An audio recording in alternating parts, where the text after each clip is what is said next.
Everyone, welcome back to my YouTube channel. পোনপ্ৰথমে মই আপোনালোকক সকলোকে মোৰ অন্য এটা ভিডিঅ'লৈ স্বাগতম জনাইছো। আজি কোনো ব্লগ নহয়, আজি মই এটা ৰেচিপি বনাব লৈছো, তাকে আপোনালোকৰ লগত অকণমান ভিডিঅ'টো শ্বেয়াৰ কৰো। আজি মই বনাব লৈছো মাংসৰ কুৰমা।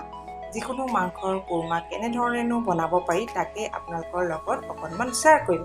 পোনপ্ৰথমে মই পিয়াজ লৈছো। পিয়াজ লৈছো 3টা, যেহেতু মাংস অকমান সৰহ আছে সেইবাবে 3টা লৈছো আৰু আপোনালোকে মাংসৰ আন্দাজ অনুসৰি পিয়াজ ল'ব। আৰু এয়া হ'ল নিমখ, এয়া চেনি, ইয়াত আছে আপোনাৰ মিট মছলা আৰু জিৰা গুড়ি, তেজপাত আৰু আদা নহৰু পেষ্ট।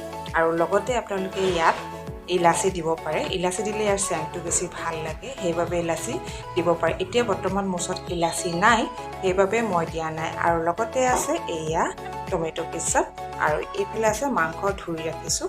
আৰু আহক তেনেহ'লে এতিয়া মই ভিডিঅ'টো আৰম্ভ কৰোঁ। এয়া মোৰ ৰিফাইন অইল গৰম হৈ গ'ল। তাৰপিছতে মই এতিয়া ইয়াতে দিম চেনি। চেনিখিনি যেতিয়ালৈকে গল্ডেন ব্ৰাউন নহয় তেতিয়ালৈকে অকণমান ভাজি ল'ম।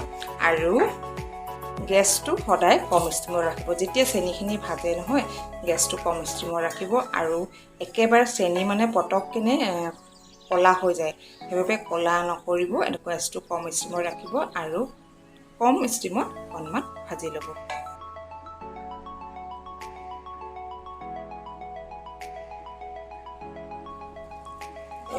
মোৰ গল্ডেন ব্ৰাউন হৈ গ'ল আৰু ইয়াতে মই এতিয়া অকণমান চেনি দি দিম। ইয়াতে মই এতিয়া পিঁয়াজখিনি দি দিম। পিঁয়াজখিনি দি অকণমান ভালদৰে এনেকৈ ভাজিম। এতিয়া মই পিঁয়াজখিনি অকণমান ভাজি ল'ম আৰু ইয়াতে দিম তেজপাত কেইখিলা,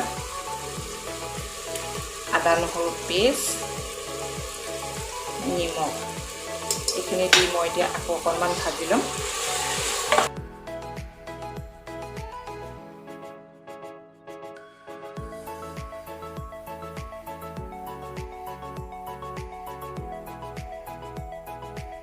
তাৰপিছতে মই ইয়াতে জিৰা গুড়ি আৰু মিট মছলাখিনি দি দিম। মই এইখিনি আকৌ ভালদৰে অকণমান এনেকৈ ভাজি ল'ম। যদি নাভাজে মছলা দি তেতিয়াহ'লে মছলাৰ মানে কেঁচা কেঁচা কিবা এটা গোন্ধ আহি থাকিব।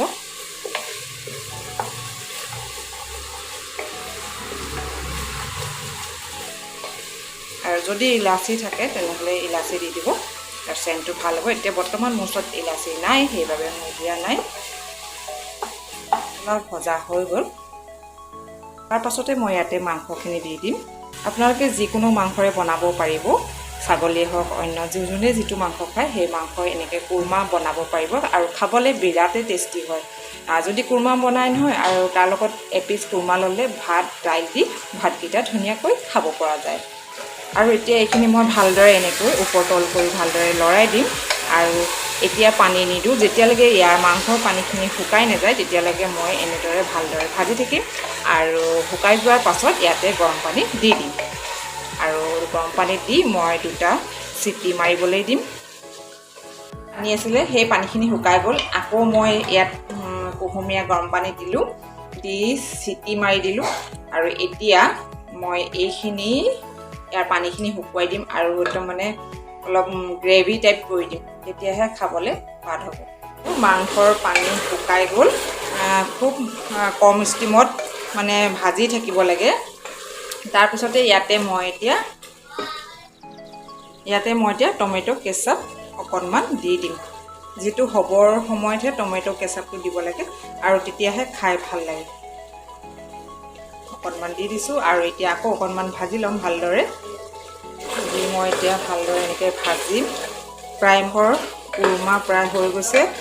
আৰু আপোনালোকেও যদি টমেটো কেচাপ নাথাকে তেনেহ'লে দৈ দিব পাৰিব আৰু খুব ভাজিব। ভাজি পেলাই তেতিয়া খাবলৈ বেছি ভাল হ'ব।